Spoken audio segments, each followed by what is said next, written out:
Shalom, selamat pagi Bapak Ibu serta saudara yang dikasihi Tuhan.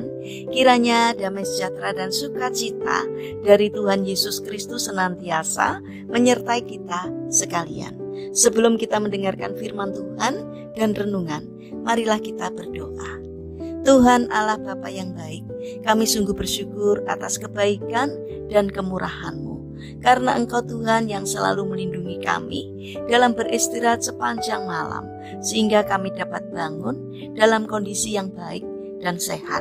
Jika saat ini kami akan mendengarkan firman-Mu, urapilah kami dengan Roh Kudus-Mu, agar kami dapat mengerti dan memahami apa yang Tuhan sampaikan kepada kami, supaya iman kami semakin hari semakin bertumbuh di dalam Engkau, bahkan menghasilkan buah berlipat kali ganda.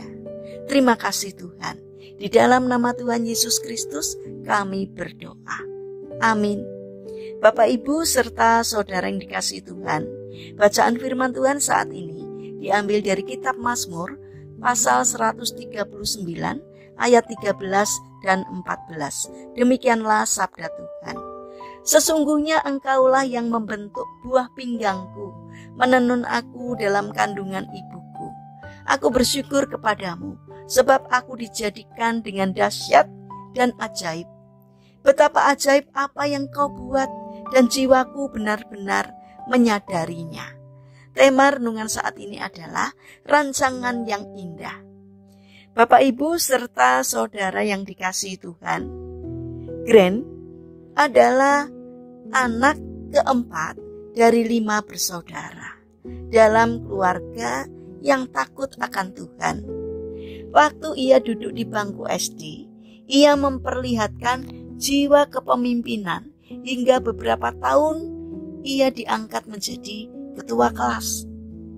Namun saat beranjak remaja, ia memperlihatkan tingkah laku yang tidak terkontrol. Gren tumbuh menjadi anak pemberontak. Ia berulang kali memukul orang hingga terluka. Kenakalannya membuat orang tuanya pusing, apalagi ia harus berpindah-pindah sekolah. Pada akhirnya Gren tidak menyelesaikan pendidikannya di SMA. Gren menjadi pecandu narkoba, hidupnya tidak kudus dan diburu pihak yang berwajib. Saking kesalnya, ayah Gren mengkategorikan dia sebagai anak sial dalam keluarga mereka. Namun demikian, keluarga Gren tidak pernah menyerah pada kenakalannya yang tak kunjung berhenti. Mereka terus bergumul di dalam doa dan juga berpuasa. Usaha yang dilakukan selama belasan tahun itu seolah tak menghasilkan buah.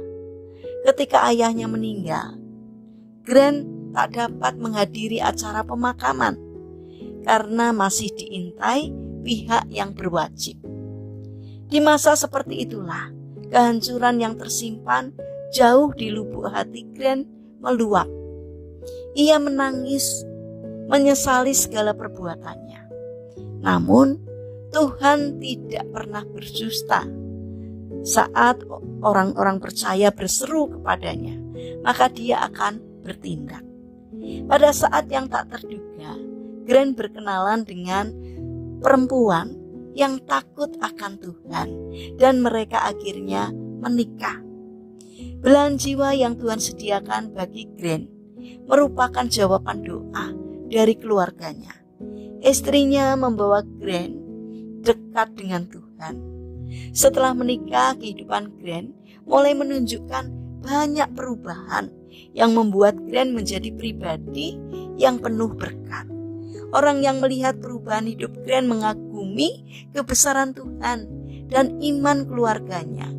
Sungguh Tuhan membela orang benar. Gren bukan anak sial, karena Tuhan tidak pernah merancang seseorang menjadi anak sial.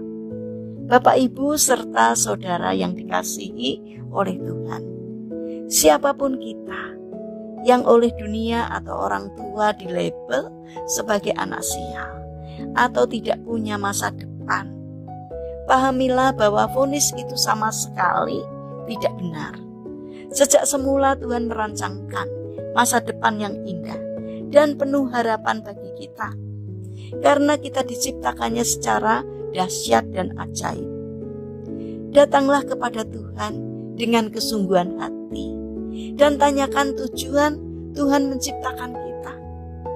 Dia pasti memberitahu kita dan menuntun kita agar berhasil menggapai tujuan kita.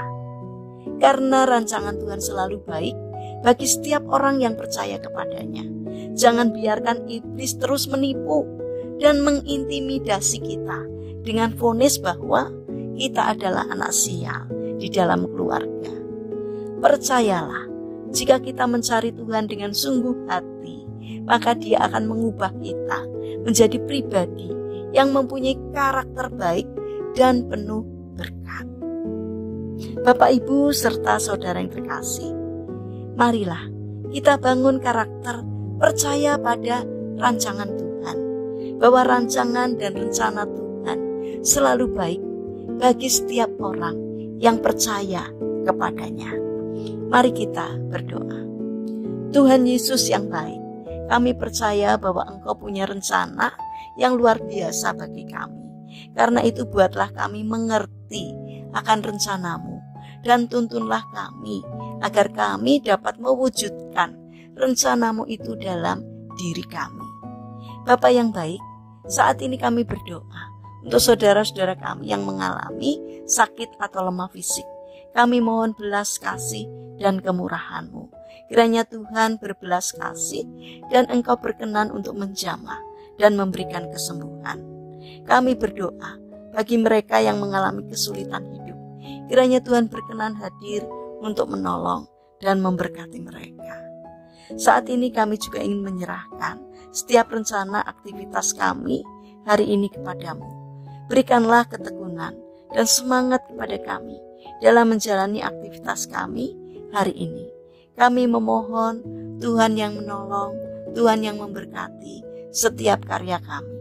Terima kasih Tuhan atas setiap kebaikan dan kemurahan-Mu. Dalam nama Tuhan Yesus Kristus kami serahkan doa permohonan kami. Amin. Puji Tuhan, saudara yang terkasih, selamat hari Minggu. Kiranya firman Tuhan dan renungan hari ini dapat menjadi berkat bagi kita semua. Haleluya.